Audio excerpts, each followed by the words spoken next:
ginagawa, yung pag may ginagawa si Directino Broca, meron itong talagang may mga pinagdadaanan din ng mga time na yun, di ba? Nung binuo ninyo yung Jaguar na yun, nasaan yung ating, yung bansa natin yung time na yun? Late 70s. Late 70s. Martial law. Panahon pa rin ng unrest sa palibot and panahon pa rin ng censorship. Panahon din yung mga Silino, Palaban. Palaban natin sa mga so Palaban pa rin siya. Kaibigan ni Lino si Pete. Nakalit silang matulino.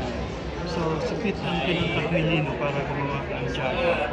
Kinuntak ko ng ako ni Pete, nag-contact sa kanya. Hindi ko pa kilala si Lino. First kay Pete nagsimula.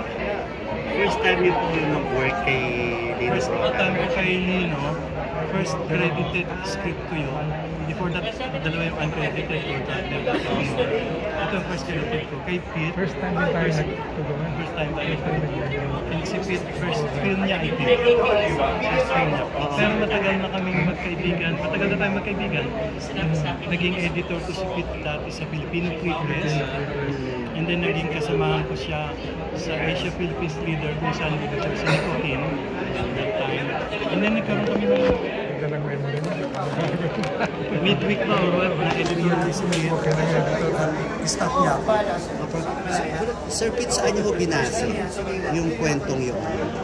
Jaguar. May pinagbasa ano kayo sa Article. Kasi kung mga article na sinulat ako sa mga estudyante, tapos meron silang gwardiya na kaya tawag nila Jaguar.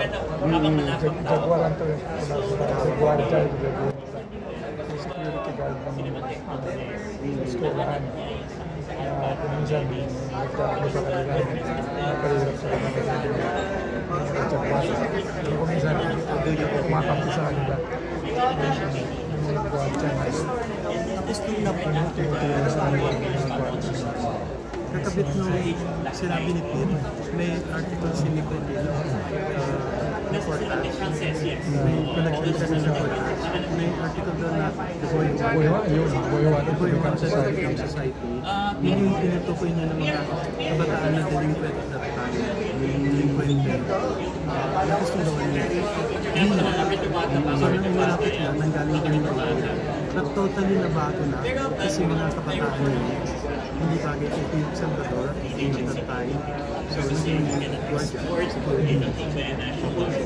nung nabuo na mo yung pelikula, pagkatapos ng pelikula, nasunod na eksakto yung sa script yung sinulat ninyo o yung eksakto na ramdaman nyo na-interpret na ito ni Direk Lino?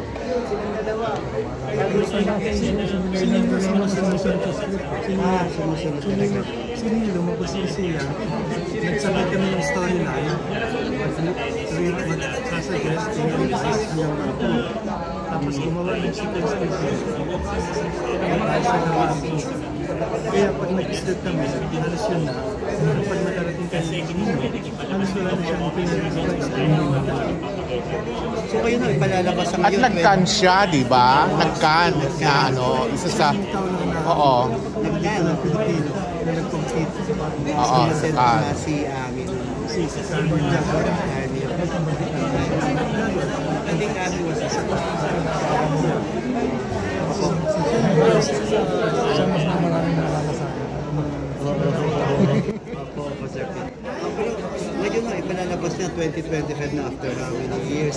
Tingin niyo po, napapanahon pa yung kwentong itong nagawa ninyo, nasulat ninyo. Sa nangyayari po ngayon? Kaya magandang ako yung mga sasabi. Ang panahon na yun. Yeah, maraming hindi pa nagbabago. Yung mahirap noon at mayaman, yung malaking divide. Kasi ito isang mahirap na si Paulo na nag-mission siya makapasok sa mundo ng mayayaman. So yung malaking divide between the mayaman and the mahirap, mas lumaki pa nga yung divide.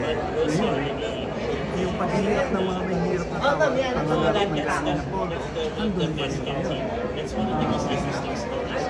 Ang daming issues doon na relevant. Nangyari sa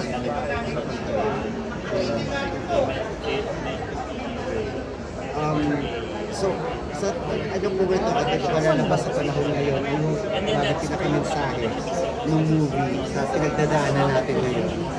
Sir Pete.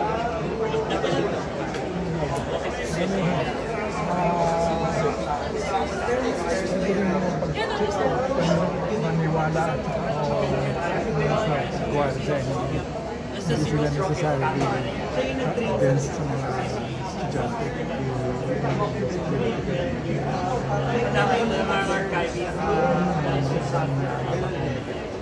Yung